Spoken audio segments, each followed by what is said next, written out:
챕터 6 챕터 6 잠언 6장 16에서 19절 여호와께서 미워하시는 것 곧 그의 마음이 싫어하시는 것이 이 7가지이니 곧 교만한 눈과 거짓된 혀와 무죄한 자의 피를 흘리는 손과 악한 계교를 꾀하는 마음과 빨리 악으로 달려가는 발과 거짓을 말하는 망령된 증인과 및 형제 사이를 이간하는 자이니라.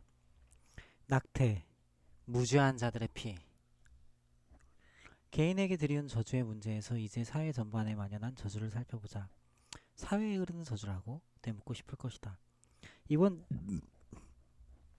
장에서 하고 싶은 얘기는 다름 아닌 낙태이다. 훌륭한 그리스도인 중에도 과거 낙태의 경험을 가진 사람들이 있다. 소수일지라도 물론 믿지 않는 사람들에게선 비일비재한 일이 되어버렸다. 우린 더 이상 낙태를 그리 심각하게 받아들이지 않는다. 그러나 많은 사람들이 더 이상 낙태를 대수롭지 않게 여긴다 해도 하나님 편에서는 그렇지가 않다. 잠언 6장 16에서 19절 말씀을 살펴보자. 여호와께서 미워하시는 것 곧 그의 마음에 싫어하는 것이 7가지이니 곧 교만한 눈과 거짓된 혀와 무죄한 자의 피를 흘리는 손과 악한 계교를 꾀하는 마음과 빨리 악으로 달려가는 발과 거짓을 말하는 망령된 증인과 및 형제 사이를 이간하는 자이니라. 교회 안에서 분쟁과 다툼이 일어날 때마다 목회자들이 약방의 감초처럼 들고 나오는 본문이다. 험담에 대해 다루는 장에서도 이 구절을 다룬 바 있다. 본 장에서는 17절 후반부에 나오는 무죄한 자의 피를 흘리는 손에 대해 살펴보고자 한다. 분명히 말하지만 하나님은 이런 자를 싫어하신다. 이것은 증오에 가까운 감정이다. 본문은 하나님의 성품과 그분이 싫어하시는 것들을 설명하고 있다. 하나님의 성품을 묵상할 때 우리는 사랑과 자비, 긍휼 등의 감정을 떠올리곤 한다. 그러나 하나님은 거룩하시며 죄와는 상종할 수 없는 분이시기도 하다. 그러므로 무죄한 자의 피를 흘리는 일은 그분을 분노하게 한다. 시편 10편 1절을 자세히 살펴보자. 여호와여 어찌하여 멀리 서시며 어찌하여 환난 때에 숨으시나이까. 다윗은 이런 질문을 던지고 있다. 주님, 당신 어디에 계십니까? 왜 우리는 당신을 가까이 할 수 없습니까? 그런 다음 다윗은 사악한 자들의 길에 대해 하나님께 하소연한다. 다윗이 고소하고 있는 제목을 살펴보면 바로 우리가 잠언 6장에서 살펴본 것과 일치한다는 것을 알 수 있다. 바로 여기서도 무죄한 자의 피를 흘리는 것이 언급되고 있다. 그의 입에는 저주와 거짓과 포악이 충만하며 그의 혀 밑에는 잔해와 죄악이 있나이다. 그가 마을 구석진 곳에 앉으며 그 은밀한 곳에서 무죄한 자를 죽이며 그의 눈은 가련한 자를 엿보나이다. 시편 10편 7에서 8절. 우리는 하나님을 헤아릴 수도 없을 만큼 머나먼 어딘가에 계시는 분이라고 생각한다. 무죄한 자의 피를 흘리는 때에도 하나님은 그 얼굴을 숨기시는 것 같다. 시내산에서 모세가 하나님을 만났을 때 그가 받은 10계명 중에 하나는 살인하지 말라는 것이었다. 하나님은 무죄한 자를 죽이거나 살해하는 것을 싫어하신다. 아직 태어나지 않은 아이보다 더 죄가 없고 그보다 더 무기력한 자가 어디 있을까? 주님 어디에 계십니까? 왜 응답이 없으신 겁니까? 라는 다윗의 하소연처럼 오늘 우리에게도 하나님이 멀게만 느껴질 때가 있다. 낙태가 이러한 저주를 몰고 왔기 때문이다. 그러므로 우리는 이 죄를 예수님의 이름으로 끊어버려야만 한다. 죄 없는 아기들이 흘린 피에서 우리를 정결케 하는 유일한 해답은 어린 양이 흘리신 무죄한 피밖에 없다. 지금 이 시대에도 우리는 무죄한 자의 피를 흘린 저주 아래서 허덕이고 있다. 하나님께서 멀리서 지켜보기만 하실 뿐 다가오지 않으시는 이유도 바로 이 때문이다. 예수님의 정결한 피만이 무죄한 자의 피값으로 말미암은 저주를 깨뜨릴 수 있다. 고통의 얼굴. 요즘 사람들은 낙태에 관한 이야기에 별로 놀라거나 금기시하지 않는다. 성형수술이 미용의 일부가 된 것처럼 그저 할 수 있는 일로 여기고 있기 때문이다.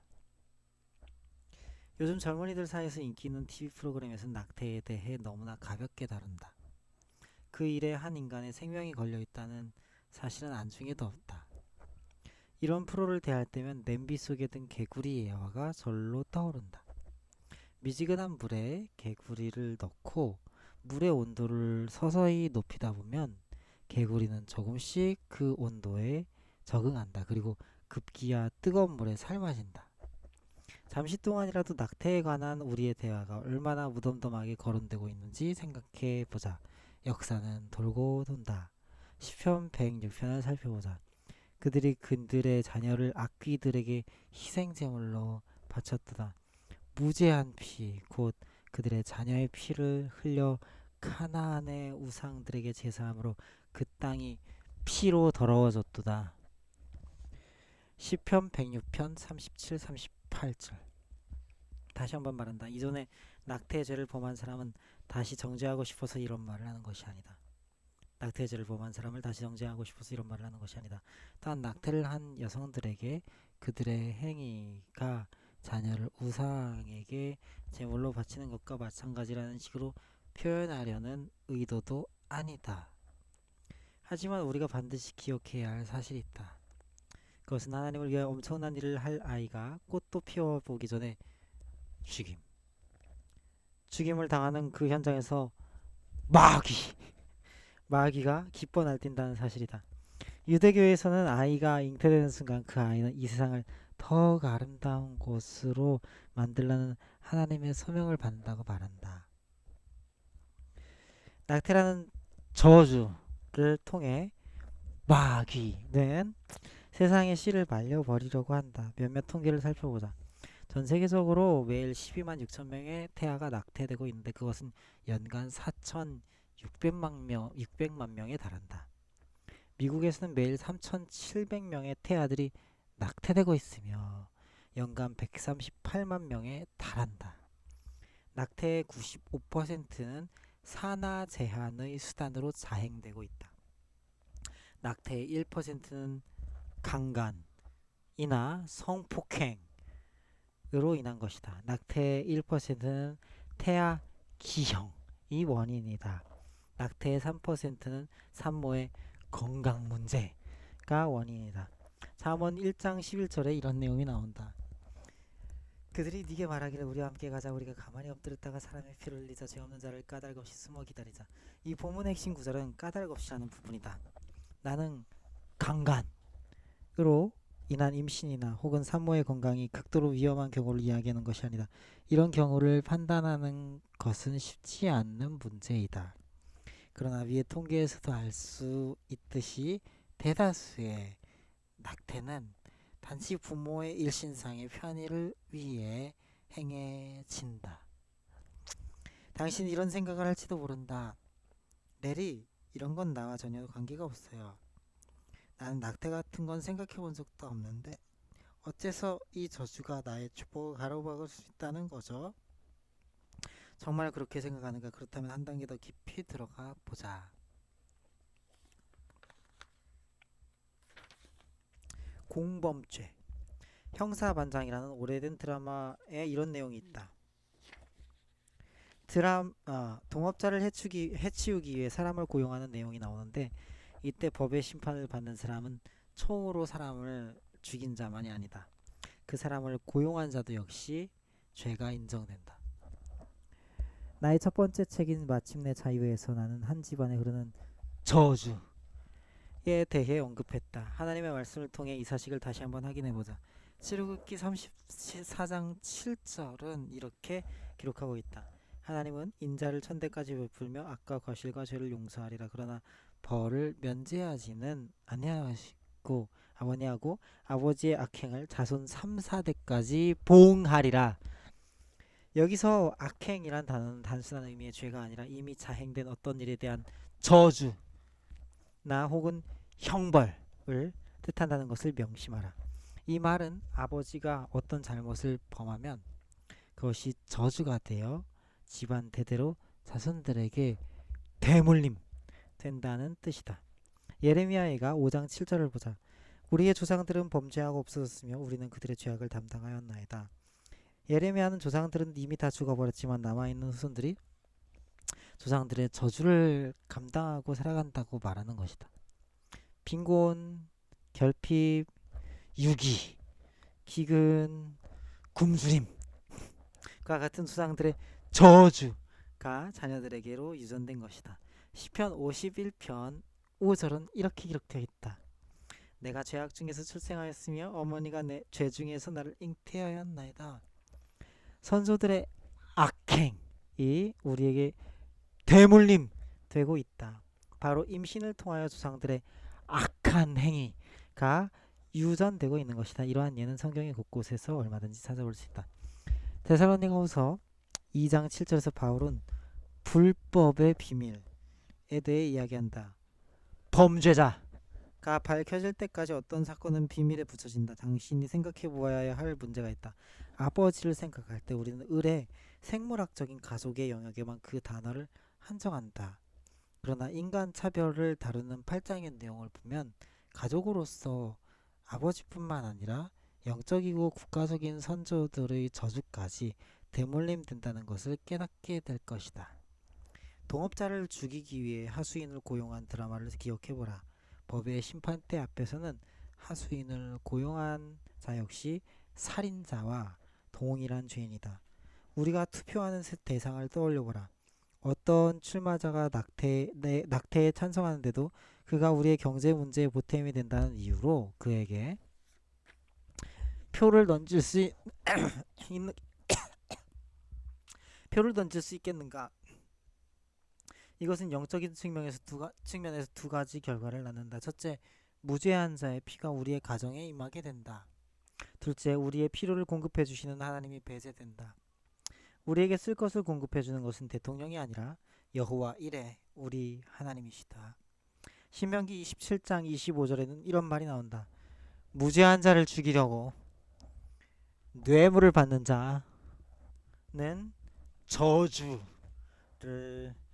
받을 것이라 할 것이고 모든 백성은 아멘 할지니라. 성경은 우리에게 무죄한 자를 죽인 대가로 뇌물을 받거나 보상금을 타는 자에게는 저주가 임한다고 말한다.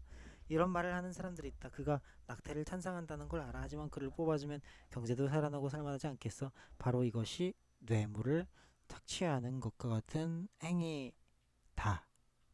직접 낙태를 한 것이 아니어도 그런 공약을 내세운 사람에게 표를 던졌거나 동조했다면 그것은 우리가 한 것이나 마찬가지다.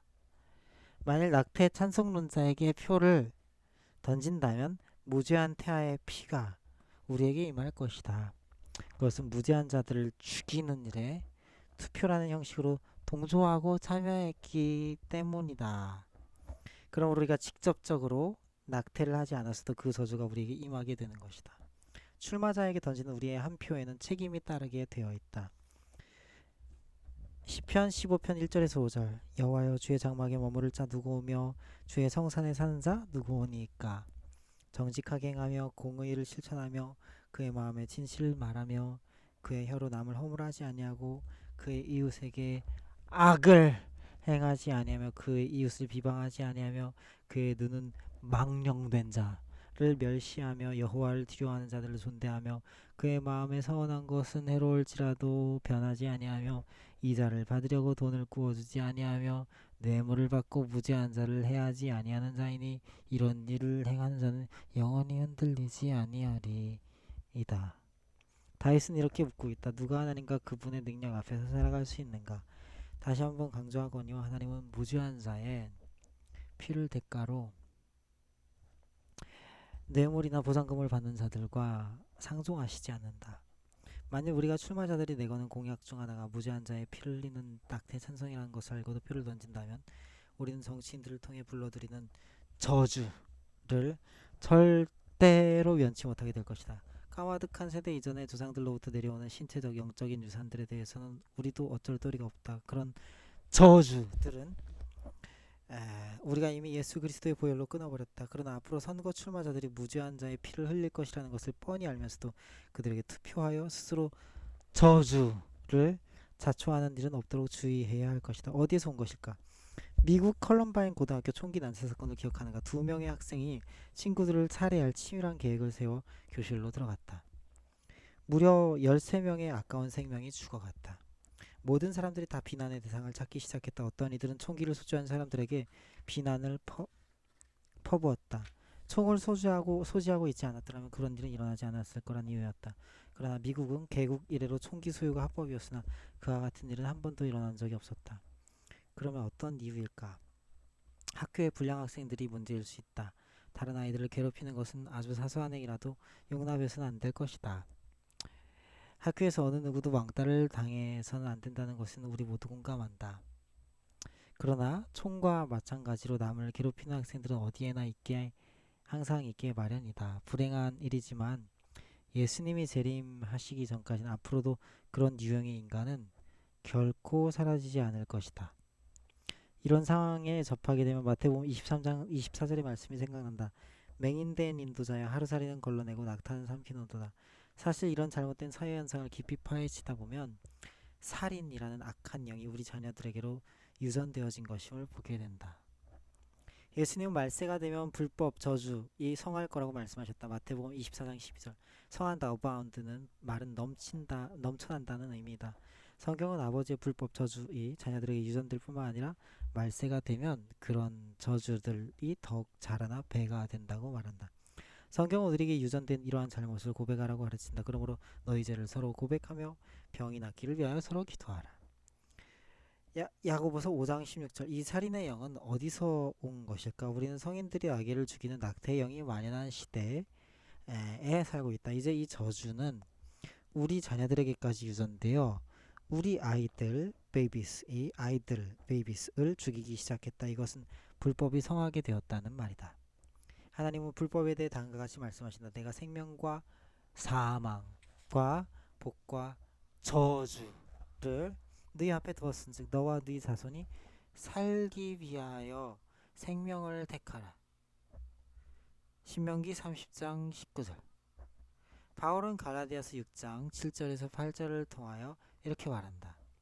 스스로 속이지 말라. 하나님은 업신여김을 받지 아니하시나니 사람이 무엇으로 심든지 그대로 거두리라. 자기의 육체를 위하여 심는 자는 육체로부터 썩어질 것을 거두고 성령을 위하여 심는 자는 성령으로부터 영생을 거두리라.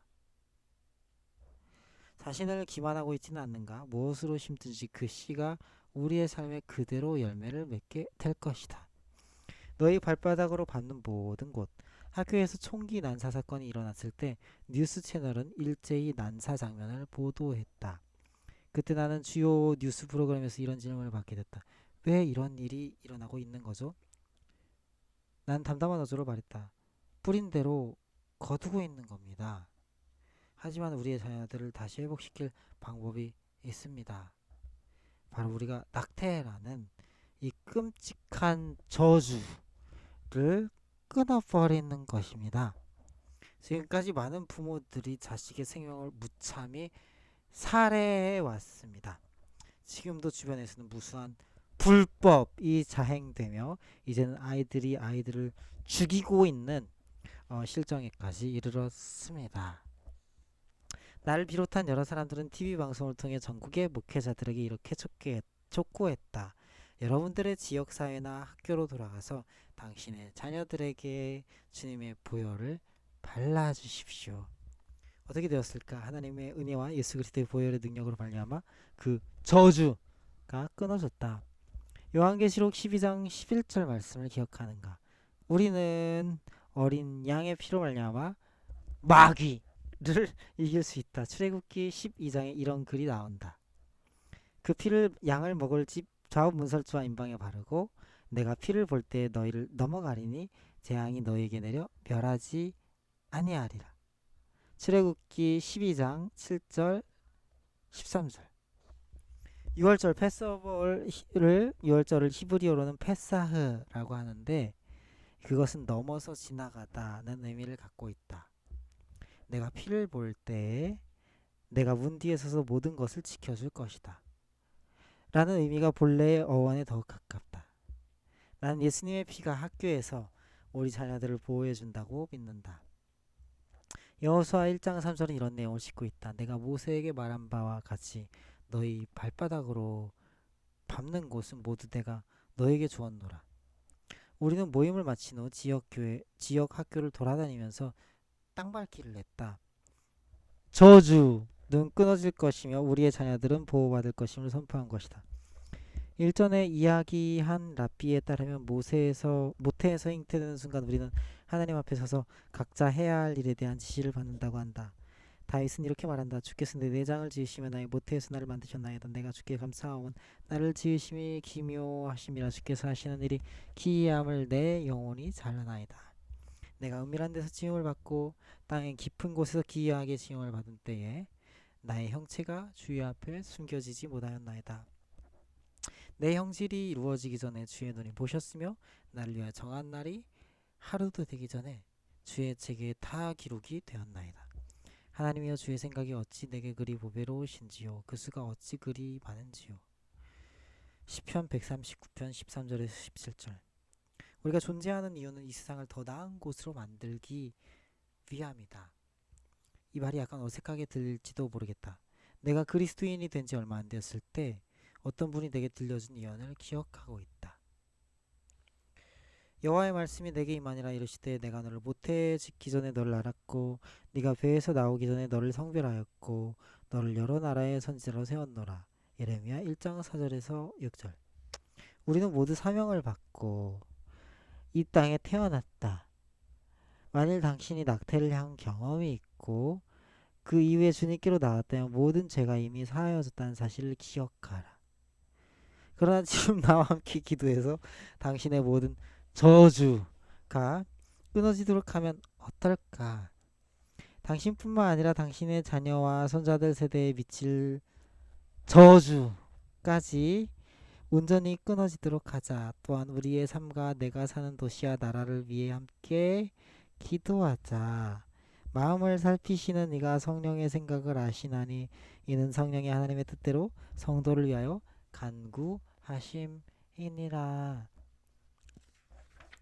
우리가 알거니와 하나님을 사랑하는 자 곧 그의 뜻대로 부르심을 입은 자들에게는 모든 것이 합력하여 선을 이루느니라. 로마서 8장 27절에서 28절.